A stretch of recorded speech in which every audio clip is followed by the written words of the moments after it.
Mm, Megatherium, a big sloth. It's neat. I'll put it above Megaloceros because they're fluffy and round. Actually, you know what? It goes up there. You know what? You're beat boosting. Just imagining how fluffy and round they were. It's pretty great. Ooh, Gigantopus. It does not look like this. It is very large. Oh no, is it a boa or a python? I think it's a boa, but there's a lot of paleo art of these giant snakes. They completely misunderstands what they are. They're very large aquatic snakes, and they can and will have extremely poor vision and stupid looking anaconda eyes. And they're just beautiful, stupid looking creatures. I'll put it next to stupid devils. We're starting to narrow it down. Starting to narrow it down. Parapazosia is one of my favorite ammonites. It looks like a very large nautiloid. But now I gotta take a break to make sure that it's still going, the voice thing, because I'm not sure. It appears to be. Desmoceras, I believe it is. Um, I don't actually know what it looks like specifically, but I'm gonna put it in top tier because I like ammonites and Gaudry, whatever its actual name is, I'll put right next to it because I also don't know what it looks like. Desmoceratid ammonites, if I remember correctly, are like the really fat ones. And I like those still. Centrosaurus is my favorite Centrosaurian. Put it in the top tier. I'm trying not to care too much about the specific order in here so that I don't take too long, but I like Centrosaurus. Centrosaurians are neat because they live in big groups as opposed to the Casbosaurians, which live in smaller groups or alone. And I like the Casbosaurians better because they are wider. They're a lot more rotund, whereas the Centrosaurians are a lot thinner and faster and whatnot. Pochycetus is cute. It doesn't look like this, but it is really cute. I'll put it next to Gigantopus. Anomalocaris. I found a study recently about the eyes of Anomalocaridids, and it's really neat. There's a lot more studies going on. Their closest relatives, I like to flex this because not a lot of people know. The closest relatives to Anomalocaridids are velvet worms, the onychophorans, and tardigrades. And there's just a lot of stuff, new information coming out about Anomalocaridids and Lobopods and Radiodonts or whatever the clad is being called, to what extent you want to refer to them. They have really neat eyes, and it's not as round and cute as it used to be. It kind of looks scary. Um, you know what? Anomalocaridids are neat. They're just like, if I flail fast enough, I start flying into the air. Let me get rid of the foot part of my leg so I can swim more. Archelon. I love turtles, but Archelon looks kind of ugly. I really love the leatherback sea turtles. Archelon looks like a leatherback sea turtle, but its head and mouth is so weirdly triangular and thin. I think you have to put it below Megatherium. Oh boy. Let's see the mammoth. Where is it? There it is. I like elephants. Elephants are pretty top tier. Um, I gotta flex another fun fact because this is what this is for. um, we in modern times we have the Asian elephants and the African elephants, right? what I always like to tell people is that Asian elephants are closer related by a landslide. By a landslide, Asian elephants are closer related to mammoths than they are to the African elephants. And that's really neat. They are not very, the Asian and African elephants are not very closely related, but the mammoths and Asian elephants were. Let's see, Gomphotherium. It looks so stupid. If you haven't seen what this actually looks like, you should go look at it. Long mouth elephant. I will put it above the Carcharodontosaurids. I think their group is called Anancus. Where is it? There it is. It's just very long, straight tusks elephant. I think it goes with Gomphotherium.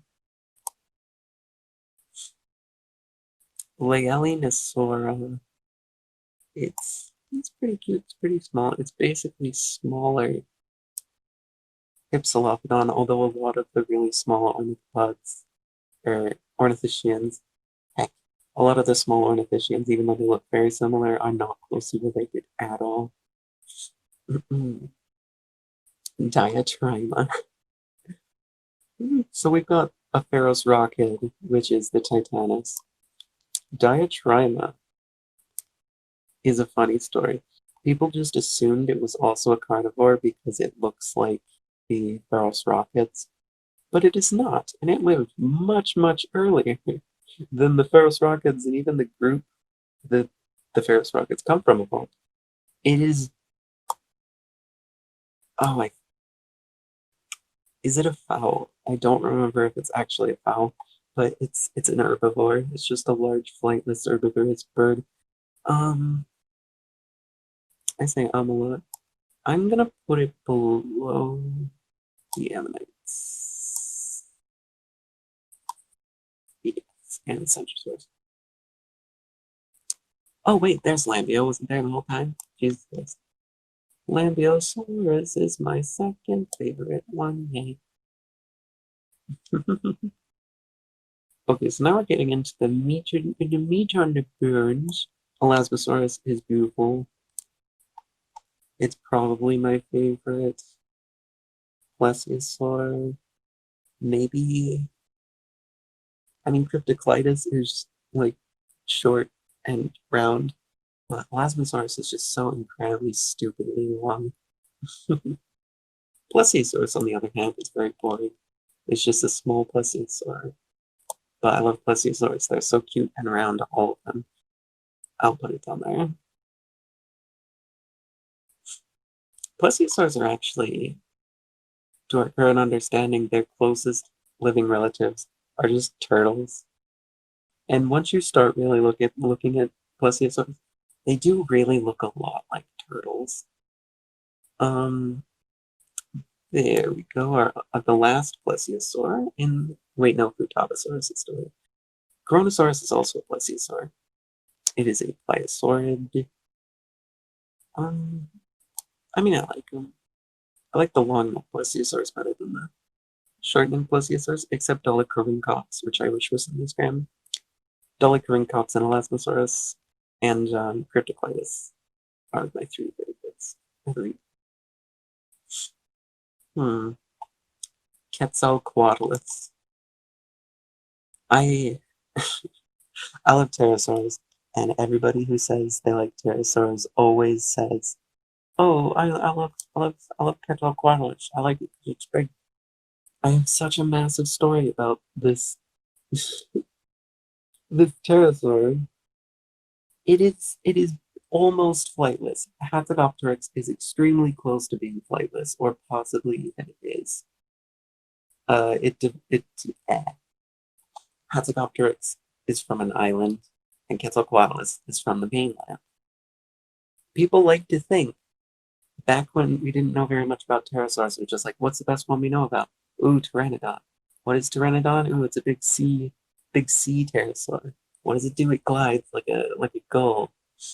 And people like to draw Quetzalcoatlus just like flying a million feet in the air like a vulture or something. The Aztec pterosaurs were not gliding.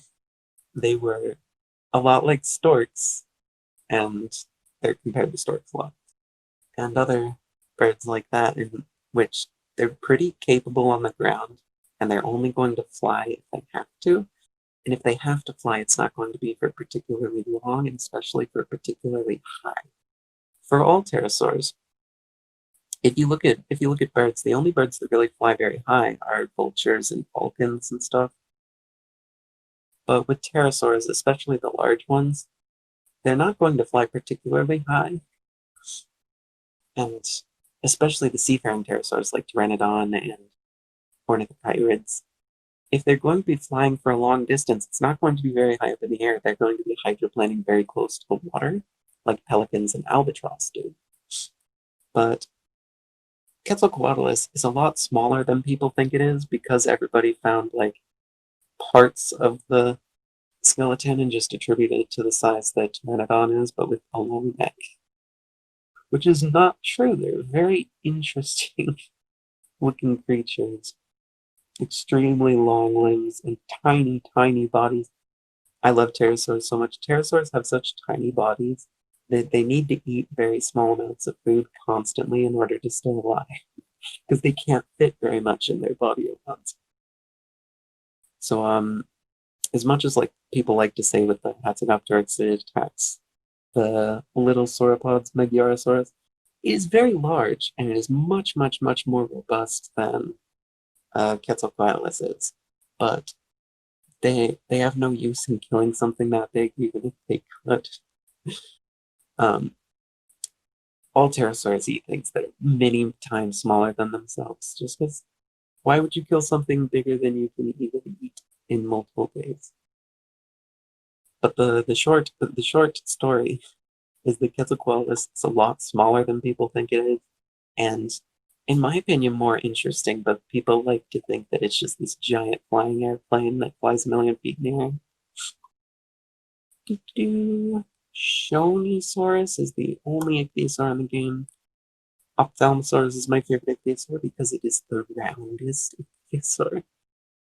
The Shonisaurus and I believe Shostosaurus too are very early large ichthyosaurs. It doesn't look like this. It doesn't look like an advanced ichthyosaur. They look a lot more like mosasaurs.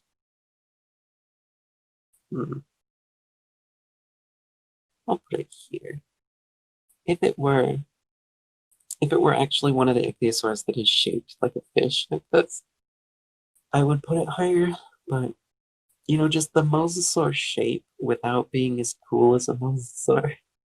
Because mosasaurs, unlike most things that end in saur, mosasaurs are actually lizards. And they have forked tongues, which they use underwater like sea snakes do. And that's just super cool. But when you take away the lizard face and just put a triangle as a face, it's not quite as interesting. But I love the fish-shaped ichthyosaurs. Oh boy, I keep talking and it's gonna keep going like this. Oh, Microraptor is one of my favorites. I'll actually put it above dinosaurs. It's cute. It is black or at least dark brown or some simpler color, and possibly iridescent to an extent. I think that's really cool. Also, I should note, Microraptor is a lot bigger than people think it is. It's almost the size of a raven. It's not very small. On the other hand, Utahraptor is another one of my favorites, but I'll put it down here. Did I just grabbed Mobosaurus. Oh god. Oh lord. Oh, everything's being messed up. Oh, okay. Where did it? Oh. Okay, Utahraptor's still here. We recently, like in the past 2 years, I think, found just a sudden burst of Utahraptor specimens, and it is so strange.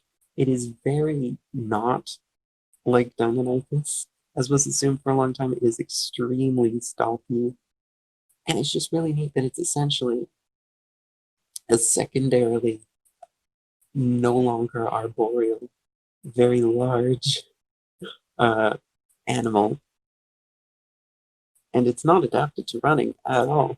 It's just going to sit there and wait to grapple onto something and overpower it. And that's really cool, and they're pretty scary looking.